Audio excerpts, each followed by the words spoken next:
नाजरीन अस्सलाम वालेकुम। ख्वाजा अयूब नसीम आपकी खिदमत में हाजिर है और आपको सलाम पेश कर रहा है। नाजरीन, आज का जो मेरा प्रोग्राम है वो दो पॉइंट्स पर मुश्तमिल है और दोनों पॉइंट ही बड़े इम्पोर्टेंट हैं, मैं आपके साथ शेयर करना चाहता हूँ। पहला पॉइंट है पीडीएम। पीडीएम के मामले में आप सुबह दोपहर शाम हर वक्त पाकिस्तान में जो सियासत एक नया जन्म ले रही है, आप उसके बारे में हर शख्स से सुन रहे हैं। हर मीडिया चैनल इसी पे बात कर रहा है। एक मैं आपसे वो शेयर और इसका फ्यूचर आपको बताऊंगा पीडीएम का क्या है। दूसरा जो बहुत इंपॉर्टेंट इशू इस वक्त पाकिस्तान में इकोनॉमिक के लिहाज से, मौशियत के लिहाज से, पाकिस्तान की रीढ़ की हड्डी जो है उसमें एक बहुत बड़ी चेंजिंग आ रही है और उसके मनफी और प्लस असरात पाकिस्तान में क्या होंगे वो आपके साथ शेयर करूंगा कि हुकूमत पाकिस्तान में ये इस वक्त पीटीआई जो है स्टेट बैंक ऑफ पाकिस्तान के साथ क्या करना चाह रही है और इसके असरात क्या है, मुल्क कहाँ जाएगा। ये बहुत इम्पोर्टेंट इशू है जो मैं आपके साथ डिटेल के साथ शेयर करना चाहूँगा और आपको बताऊंगा कि इस वक्त दुनिया में क्या हो रहा है और पाकिस्तान क्या करना चाह रहा है। पीडीएम के हवाले से नाजरीन, पीडीएम पीपल्स पार्टी, जो बेसिकली पीडीएम का नाम है वो है पीपल्स पार्टी। बाकी पीडीएम नून लीग जो मेजर पार्टी इसमें है और तीसरी जमात है पाकिस्तान की मौलाना फजल रहमान मालवी।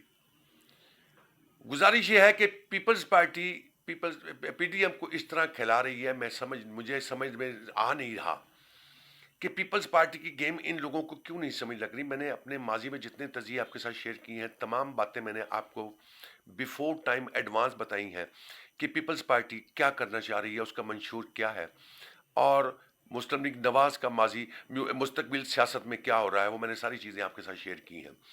मैंने पिछले प्रोग्राम में आपको ये बात कही थी कि आने वाले चंद दिनों में पीपल्स पार्टी एक बहुत बड़ा शॉट मारने जा रही है।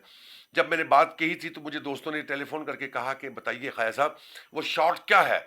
तो मैंने उनको जब ये बात बताई तो वो मानने को तैयार नहीं थे कि यार पीपल्स पार्टी इतनी ओवर स्मार्ट नहीं है और पाकिस्तान मुस्लिम लीग नवाज इतनी बेवकूफ़ नहीं है, मौलाना फजल रहमान साहब इतनी बेवकूफ़ नहीं है कि वो इनके हथे आ जाएंगे। जब मैंने उनको चीज़ बताई तो उनको समझ आ गई।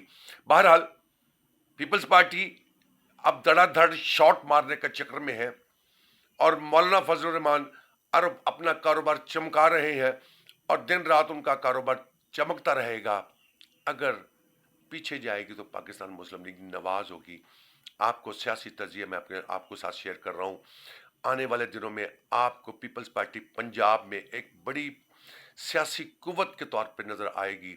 इस वक्त उसका जो अगर पंजाब में सियासी कुव्वत देखी जाए तो वो ज़ीरो है। जो मेरे पास इंफॉर्मेशन है, मेरे ज़राए के मुताबिक पीपल्स पार्टी के पास पाकिस्तान मुस्लिम लीग नवाज के एमएनए और एमपीए जनूबी पंजाब से और गिरदोनवाज से इसको ज्वाइन करने वाले हैं और उन कैंडिडेट्स को लिया जा रहा है जिनके ज़ाती घर के वोट 30-40 हज़ार, 20 हज़ार एमपीए और 30 से 40 हज़ार एमएनए के हैं, उनको तोड़ के पाकिस्तान पीपल्स पार्टी में शमूलियत उनकी इख्तियार करवाई जाएगी। इस तरह वो पंजाब में अपनी एक सियासी साख बना लेगी। मतलब ये है सिर्फ और सिर्फ कि किसी तरह पंजाब से पाकिस्तान मुस्लिम लीग नवाज को आउट करना। और मैं ये समझ रहा हूँ कि पाकिस्तान मुस्लिम लीग नवाज इतनी बेवकूफ़ सियासी नाबालग जमात बन चुकी हुई है इस वक्त, जिसको अपना सियासी फ्यूचर नज़र नहीं आ रहा और वो मौलाना साहब के पीछे लगे हुए हैं। बात यह है कि अगर पाकिस्तान मुस्लिम लीग नवाज एक जलसा करे, मिसाल उसके पहले जलसे में 1000 आदमी आते हैं, इसका मतलब ये नहीं होगा कि पाकिस्तान मुस्लिम लीग नवाज ख़त्म हो गई। दूसरा जलसा करेगी 2000 होंगे, तीसरा जलसा करेगी 3000 होंगे, चौथा जलसा करेगी 5000 होंगे। क्वांटिटी इस तरह बढ़ती जाएगी क्योंकि जो उसका वर्कर इस वक्त नाराज़ हुआ था वो मैंने बताया था कि आपको कि वो वापस आ चुका है। और पीटीआई की पोजीशन ये है, पीटीआई 70 थी, पाकिस्तान मुस्लिम लीग नवाज 30 थी। अब ये रिवर्स होके पीटीआई 30 हो गई है और पाकिस्तान मुस्लिम लीग नवाज 70 हो गई है। उसकी वजह यह है कि पीटीआई अपने मंशूर से पीछे हटी है, अपने वादों से पीछे हटी है, यू टर्न की बादशाह थी, इसलिए जो उसका वर्कर था उससे नाला था। लेकिन दूसरी तरफ पाकिस्तान मुस्लिम लीग नवाज का वर्कर उससे भी डबल नाला है, चूंकि वो 30 साल से पाकिस्तान पीपल्स पार्टी को गालियां निकालते रहे। वो कहते हैं कि अब हम किस तरह बर्दाश्त करें कि हमारी लीडर नोडेरो में जाके उनके वहाँ सजदे भी कराई, दुआएं भी दे आई, जिए भुट्टो के नारे भी लगाई, ہم کہتے رہے کہ پیٹ پھاڑیں گے. یہ ان کی ایک سیاست تھی. زرداری پی ڈی ایم پہ بھاری، یہ کہتے تھے نا زرداری سب پہ بھاری. نہیں، وہ فکرہ غلط تھا. فکرہ ٹھیک ہی ہے. ایک زرداری پی ڈی ایم پہ بھاری مراد یہ ہے، یہ اس نے ثابت کر دیا. میں نے آپ کو اپنے سیاسی تجزیے میں کہا تھا کہ پیپلز پارٹی گیلانی صاحب الیکشن جیتیں گے. یہ بھی کہا تھا کہ سینٹ کے چیئرمین کا الیکشن ہاریں گے. یہ بھی میں نے آپ کو کہا تھا کہ وہ لیڈر آف دا اپوزیشن بھی سینٹ میں بنیں گے. اب آنے والے چند دنوں میں آپ کو سیاسی شارٹس ایسے ہی ماریں گے وہ کہ جس سے پاکستان مسلم لیگ نواز دیکھتی رہ جائے گی، اور اس کا فائدہ پیپلز پارٹی کو ہوگا. پاکستان مسلم لیگ نواز نقصان میں جائے گی. آج میں آپ سے سیاسی تجزیہ ایک اور شیئر کرنا چاہتا ہوں کہ میاں شہباز شریف صاحب کی بیل لگ گئی ہے. میرا سیاسی تجزیہ وہ یہ ہے کہ اس ڈیٹ پہ ان کی بیل کنفرم ہو جائے گی. میرے سورس، میری ذاتی سورس یا میری ذاتی جو آبزرویشن سیاسی ایک طالب علم ہونے کی حیثیت سے جو محسوس کر رہا ہوں، وہ یہ ہے کہ شہباز شریف صاحب کی بیل ہو جائے گی. اور شہباز شریف صاحب جب پاکستان مسلم لیگ نواز کی کمانڈ سنبھالیں گے تو ان کی سوچ اور بی بی کی سوچ میں نو ڈاؤٹ، بی بی ایک کراؤڈ پولر خاتون ہے. وہ ایک سیاسی وجود اپنا بنا چکی ہے. لیکن اس کا مطلب یہ نہیں ہوتا کہ آپ سیاسی غلطیاں کرتی جائیں. بھٹو نے ایک سیاسی غلطی کی تھی کہ پیتا ہوں، تھوڑی سی پیتا ہوں تو کیا ہو گیا، وہ اس کو وہاں لے گئی جہاں تک وہ اس کی واپسی نہیں ہو سکی. یہ سیاست میں ایک غلطی آپ کو آسمان سے زمین پہ پھینک دیتی ہے. تو بی بی بھی اس وقت، مریم صاحبہ اس وقت جو سیاسی غلطیاں کر رہی ہیں، تو میں محسوس کر رہا ہوں کہ ان کے لیے بھی مستقبل میں پاکستان مسلم لیگ کے نواز کے لیے بھی یہ جو ان کی عقل مندی ہے، عقل مندی نہیں، میں نابالغ سیاست کہتا ہوں، یہ نابالغ سیاست ان کے لیے فیوچر میں پاکستان مسلم لیگ نواز کے لیے پریشانی کا باعث بنے گی. پیپلز پارٹی جو اس کی گراؤنڈ ریئلٹی پنجاب میں زیرو تھی، اب وہ ہیرو بننے جا رہی ہے. یہ ایڈوانس میں آپ کو بتا رہا ہوں، سننے اپنے ناظرین کو یہ کہہ رہا ہوں کہ یہ میری بات کو نوٹ کر لیں کہ آنے والے چند دنوں میں آپ کو پیپلز پارٹی کی طرف سے بہت شارٹ ملیں گے. پی ڈی ایم ٹوٹ گئی، یہ بات ہر بندہ کہہ رہا ہے، اس میں کوئی دو رائے نہیں ہے. میں آپ سے کہوں جی پی ڈی ایم ٹوٹ گئی، میں سینکڑوں پروگرام آپ کے ساتھ کر کے 3 مہینے سے پہلے کہہ چکا ہوں کہ پی ڈی ایم ٹوٹ گئی، پی ڈی ایم کا شرازہ بکھر گیا. تب یہ بات کوئی مانتا نہیں تھا، لیکن میرے پروگرام آن ایئر ہونے کے بعد مجھے جب دوسرے دوست میرے سیاسیات کے میرے ساتھی جو ہے جب مجھ سے ڈسکس کرتے ہیں تو وہ بات مانتے ہیں کہ آپ نے خالد صاحب بات یہ پہلے کہہ دی تھی. تو اب پاکستان مسلم لیگ نواز بھی میرا خیال ہے کہ پی ڈی ایم کو پیچھے اس سے ہٹ جائے گی. نہیں ہٹے گی تو اور اپنا سیاسی نقصان کر لے گی. اور میں یہ سمجھ رہا ہوں کہ پیپلز پارٹی کا فیوچر مجھے برائٹ نظر آ رہا ہے. اور Peoples Party P T I کے ساتھ قومی اسمبلی میں اور سینٹ میں پراپر لیجسلیشن کرے گی. اسی بات کو کہتے ہیں سیاست. سیاست میں پی ٹی آئی اس وقت کامیاب ہو گئی اور پی ڈی ایم ٹوٹل ناکام ہو گئی. ناظرین، یہ تو تھا پہلا پوائنٹ. دوسری بات کرتے ہوئے دیکھیے کیسا چھرا گھونپا کہ جاتی امرا میں اجلاس چل رہا ہے اپوزیشن لیڈر کے لیے سینٹ میں، ادھر سے انہوں نے لیٹر بھی جاری کروا لیا. جماعت اسلامی بہت بڑی میں سمجھتا ہوں سیاسی اور مذہبی جماعت ہے، اس نے کیا گند مارا ہے کہ کہتے کچھ رہے کر کچھ گئے. تو سیاست کا تو پاکستان میں یہ حال ہے کہ کہنا رات کو کچھ، صبح اس پہ عمل ہونا کچھ. بی اے پی بلوچستان کا بھی کچھ سمجھ نہیں ہے، کوئی ٹنڈمو نہیں ہے. ان سیاسی جماعتوں کا پنجابی میں کہوں ناظرین، انہاں دا کوئی ٹنڈمو نہیں جے، انہاں دا کوئی نہیں جے پتہ لگتا ہے کہ انہوں نے کتنے بہنا ہے. تو تسی اپنے آپ کیوں خراب کرتے پھرتے ہو ورکرو؟ جاؤ اپنے گھر بیٹھو، جلوساں جی آواز بجدے تو تسی جا کے ڈنڈے پھڑ کے سڑکاں تے نکل آندے ہو. ہوش کے ناخن لیجئے. ناظرین، بات کرتے کرتے میں جو میں نے آپ سے بات شیئر کی ہے پیپلز پارٹی کی، آنے والے چند دنوں میں آپ کو اس کے لیے بہت ساری ڈیفرنٹ نیوز ملیں گی. اب میں آپ سے دوسرا پوائنٹ جو اسٹیٹ بینک کے حوالے سے ڈسکس کرنا چاہتا ہوں. ناظرین، ایک پریزیڈنٹ آرڈرز کے ذریعے اسٹیٹ بینک کو انڈیپینڈنٹ ادارہ بنانے کی کوشش کی گئی ہے. بلومبرگ کی اگر 7 دسمبر 2018 کی رپورٹ پڑھ لی جائے، میں نے اس کو بڑا بخوبی اس کی اسٹڈی کی ہے، ڈیفرنٹ رپورٹ میں نے پڑھی ہیں، تو مجھے ایک ہی چیز سمجھ آئی ہے کہ یہ پاکستان حکومت پی ٹی آئی پاکستان کے ساتھ ایک سراسر ناانصافی اور زیادتی کرے گی.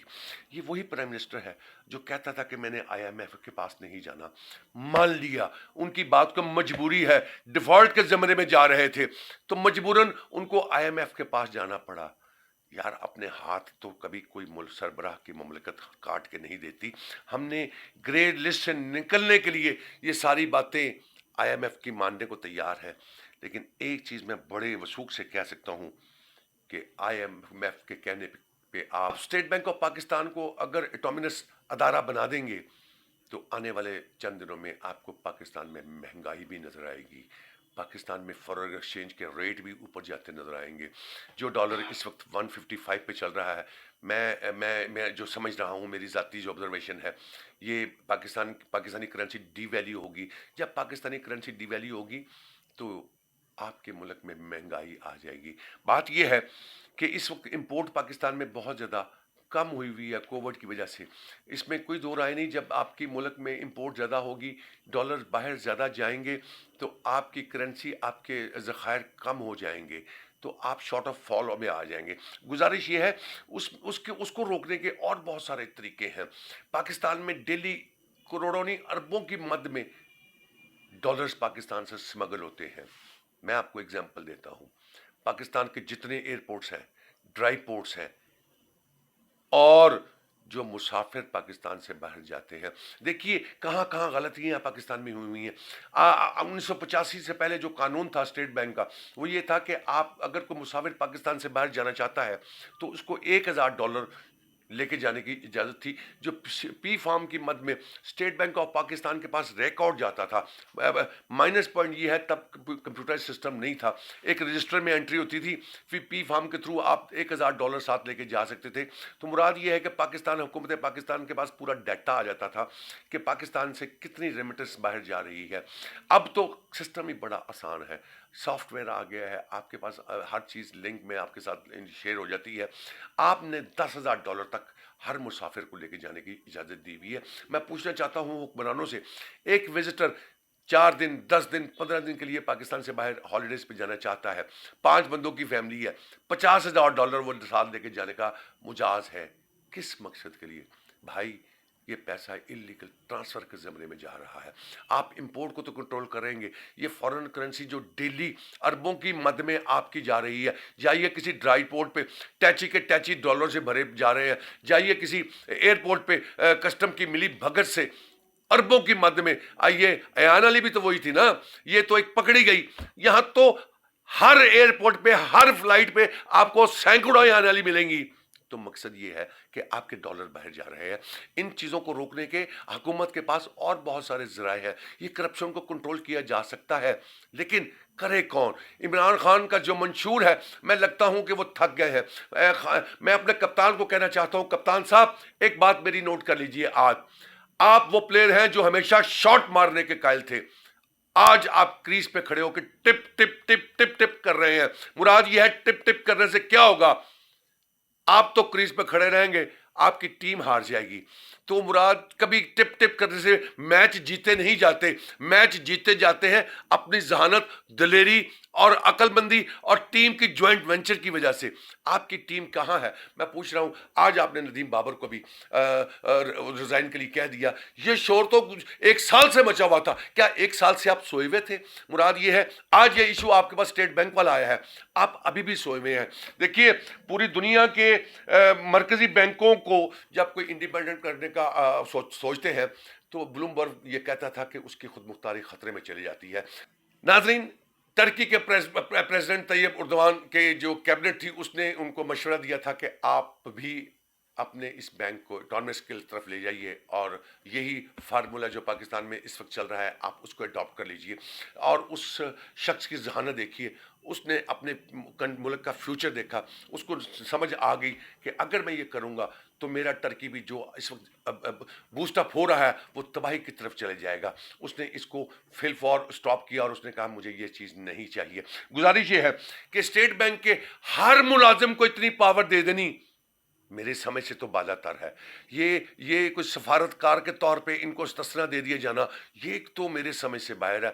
चोरी करे, चकारी करे, डाका मारे, स्मगलिंग करे, उनसे कोई पूछने वाला नहीं है। चूंकि स्टेट बैंक का दायरा पहले आपकी जो लेजिस्लेशन बॉडी है कौमी असेंबली, उसमें भी जवाब दे था। मुराद ये है, माजी में होता ये रहा कि हुकूमत जितना नोट चाहे प्रिंट करवा लेती थी, और प्रिंट 100 रुपये करवाना और किताबों में 30 रुपये डिक्लेयर करना, ये इसलिए होता था कि आपकी फॉरेन एक्सचेंज को कंट्रोल करने के लिए पॉलिसीज ये अडॉप्ट की जाती थी। मुराद ये है कि ये बहुत सारे तरीके ऐसे हैं जिनकी वजह से आप कंट्रोल कर सकते हैं। आप अपने लाखों की तादाद में आपके मुलाजमीन हैं, आप उनको भी कॉन्ट्रैक्ट बेस पे ले जाएंगे जो डेली आपके ये भी बताना चाहता हूँ मैं नाजरीन को कि स्टेट बैंक के जितने मुलाजमीन हैं इस ऑर्डिनेंस के तहत वो रेगुलर मुलाजमीन नहीं रहेंगे बल्कि कॉन्ट्रैक्ट पे चले जाएंगे। उनको हर साल या 3 साल के बाद एक कॉन्ट्रैक्ट साइन करना पड़ेगा और जब अदारा चाहेगा कान से पकड़ेगा, जिसकी उम्र 40 साल 30 साल सर्विस होगी उसको बाहर निकाल देगा। या ये कहाँ का इंसाफ है? मुराद ये है कि अगर ये आप इसलिए कर रहे हैं कि आप चाहते हैं कि फॉरेन करेंसी कंट्रोल हो जाए तो आपको उस सिलसिले में लेजिस्लेशन करनी चाहिए, ना कि इसको इंडिपेंडेंट अदारा बनाना चाहिए। ये पाकिस्तान में तबाही का मूजद बनेगा। मैं आपको बताऊं, मास व चंद स्टेट बैंक ऑफिसरान जो है, गवर्नर, डिप्टी गवर्नर या कुछ इस रैंक के जो लोग हैं वो मजबूर है क्योंकि उनको टास्क दिया गया है कि ये आपने करना है। बाकी जितने ऑफिसर्स हैं ब्यूरोक्रेट्स हैं जो स्टेट बैंक से रिलेटेड है, जब मेरी उनसे बात हुई तो वो कहते हैं कि हम तो ये कह रहे हैं कि इस पाकिस्तान के साथ स्टेट बैंक के साथ पाकिस्तान गवर्नमेंट बहुत बड़ी ज्यादती कर रही है। उनको IMF के इस बात को नहीं मानना चाहिए। लेकिन मैं आपको ये बिफोर टाइम बता रहा हूं कि पीपल्स पार्टी स्क्रिप्टेड जीत रही है। स्क्रिप्टेड पीपल्स पार्टी इन हो रही है, पंजाब में आ रही है। ये तमाम चीज़ें कौमी असेंबली में लेजिस्लेशन के लिए जब पेश की जाएंगी, ऑर्डिनेंस ये जो इनकी अप्रूवल के लिए पेश की जाएंगी, तो पीपल्स पार्टी हमायत करेगी। सेनेट में भी ये बिल पेश हो जाएगा और कौमी असेंबली में भी ये बिल पास हो जाएगा। लेकिन नुकसान आवाम का होगा।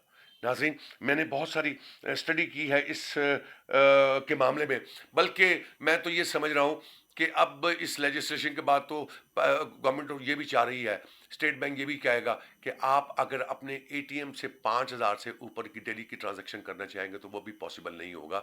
आने वाले दिन तो मुझे ये भी लग रहे हैं कि अगर कोई आवाम जा रही होगी, पुलिस रोक लेगी तो उसकी जेब से 10,000 रुपये निकल आएगा तो जवाब दे होगा कि 10,000 रुपये कहाँ से आ गया। ये तबाही करना चाहते हैं हम पाकिस्तान की। इसकी मिसाल मैं आपको देता हूँ कि यूनान जब IMF के पास गया था तो IMF ने भी ये कंडीशन यूनान पे लगा दी थी कि आप डेली एक ट्रांजैक्शन सिर्फ 5 यूरो की ATM पे कर सकते हैं और ATM से ज़्यादा एक्सेप्टेबल ट्रांजैक्शन नहीं होगी। मुराद ये है कि ये क्या करना चाह रहे हैं? ओ बाबा, ये भूखे नंगे को मुल्क है। हम इस वक्त पाकिस्तान में इस कोविड के बाद हमारी अवाम मोहताज फकीर हो चुकी हुई है। आप पाकिस्तानी अवाम के साथ क्या करना चाहते हैं? मैं पूछना चाहता हूं हुक्मरानों से कि आप ये तबाही के दहाने पे लेके जाना चाह रहे हैं। खुदारा कप्तान जी, होश के नाखून लीजिए। इस स्टेट बैंक को इंडिपेंडेंट बात करने वाली बात मत सोचिए और स्टेट बैंक को इंडिपेंडेंट जो IMF की डिमांड है, आपको उसके खिलाफ दीवार बन जानी चाहिए। तब तो आप में कोई चीज़ नजर आएगी कि जो प्राइम मिनिस्टर बनने से पहले इमरान खान कहता था कि मैं IMF के पास नहीं जाऊंगा, IMF तो पाकिस्तान में तबाही लाती है। अभी वक्त है आपके पास, ये साबित कर लीजिए, वगरना इलेक्शन तो आने हैं, जवाब तो आपने देना है। नाज़रीन, मैंने इस पे बहुत रिसर्च की है। मैं कल जो प्रोग्राम करूंगा, ये कल का प्रोग्राम मेरा स्पेशल स्टेट बैंक के ऊपर होगा। आपको बताऊंगा इसके मजीद नुकसान क्या हैं।